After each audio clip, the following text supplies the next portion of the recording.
Bienvenue sur notre chaîne YouTube Affinez votre leadership, organisée par Guestemani Consulting. Je suis Pierre Soro, docteur en leadership organisationnel.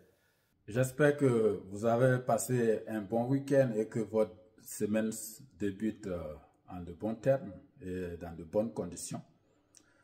Mon souhait le plus ardent pour vous, c'est que vous soyez épanouis et heureux dans ce que vous faites. Donc, cette semaine, aujourd'hui c'est le 1er avril et la vidéo que je vais faire aujourd'hui, ce n'est pas un poisson d'avril, mais nous parlons des réalités du leader. Vous avez sans doute regardé les nouvelles concernant la France, où hier un leader politique a été condamné par la justice française pour détournement de fonds.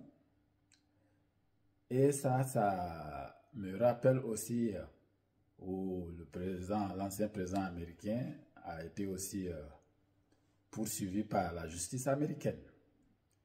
Donc, avec tous ces éléments, je me suis dit que ce serait intéressant que pour ce mois d'avril, on parle du thème de la responsabilité du leader. La responsabilité du leader, qu'est-ce que ça veut dire? Et je me rends compte que même, ce n'est pas seulement au niveau politique qu'on parle de responsabilité. Quand vous prenez, même au sein d'une famille, nous apprenons à nos enfants comment être responsable.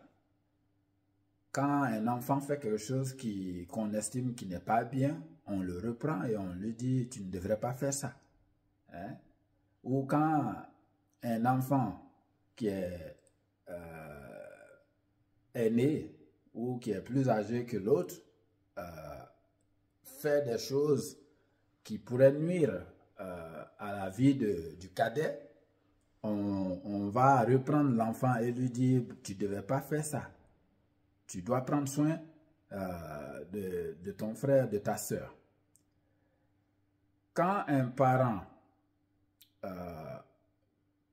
oublie ou néglige de faire quelque chose qu'il est censé faire vis-à-vis de ses enfants, on le traite d'irresponsable. Quand un mari n'accomplit pas tout ce qu'il doit accomplir en tant que mari, la femme le traite d'irresponsable. Quand c'est la femme qui fait la même chose, l'homme la traite d'irresponsable. Donc on voit que même au niveau dans le cocon familial, on parle beaucoup de responsabilité. Je ne connais aucune organisation dans ce monde où le sens de la responsabilité n'est pas engagé. D'ailleurs, quand on prend les ressources humaines dans une organisation, qu'est-ce que les ressources humaines font quand un employé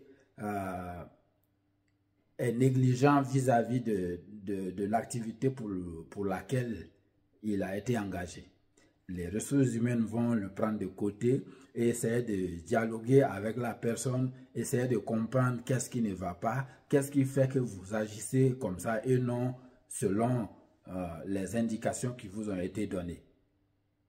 Et si, avec le temps, malgré ces discussions, la personne ne change pas, on va lui donner un premier avertissement, un deuxième avertissement, après on parle de blâme, et après le blâme, c'est probablement l'éjection de l'organisation qui s'ensuit.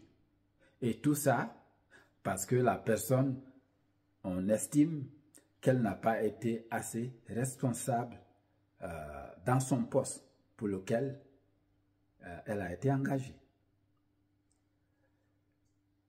Quand on prend un directeur de structure ou un chef d'équipe, pourquoi est-ce qu'on met des chefs d'équipe ou pourquoi est-ce qu'on met des directeurs? Pour que ceux-là, ils soient les premiers responsables de tout ce qui se passe au sein de l'organisation.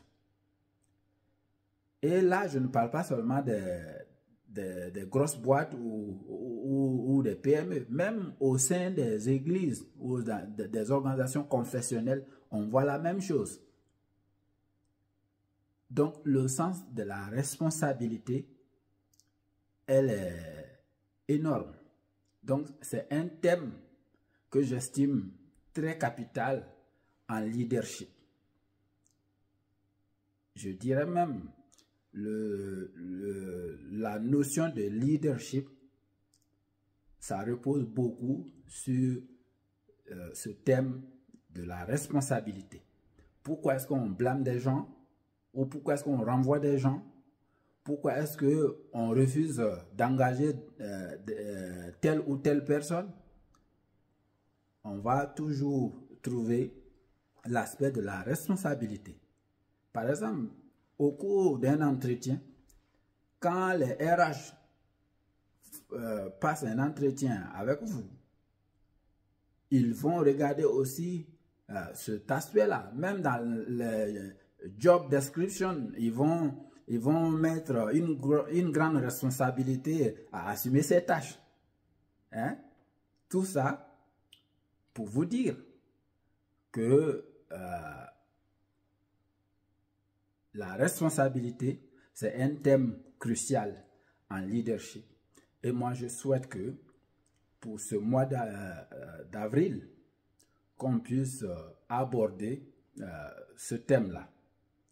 Donc, la semaine prochaine, on va continuer dans cette veine et essayer de décortiquer un peu la définition et les caractéristiques de la responsabilité du leader. Vous êtes un leader,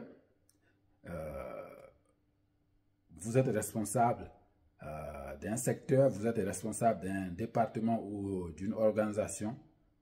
Pour vous, la responsabilité, c'est quoi? Donc la semaine prochaine, on va essayer de définir la responsabilité du leader. Alors, n'oubliez pas de liker cette vidéo. Si vous n'avez pas encore regardé les vidéos précédentes, je vous encourage à les regarder et n'oubliez pas de vous abonner à notre chaîne. Nous sommes là pour vous accompagner, pour vous aider à affiner votre leadership. Donc, venez et affiner votre leadership avec nous. Ensemble, on est plus fort que d'être seul. Merci et bonne semaine. Au revoir.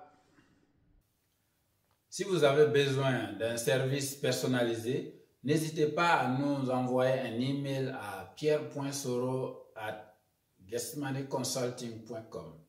Nous ferons l'effort de vous envoyer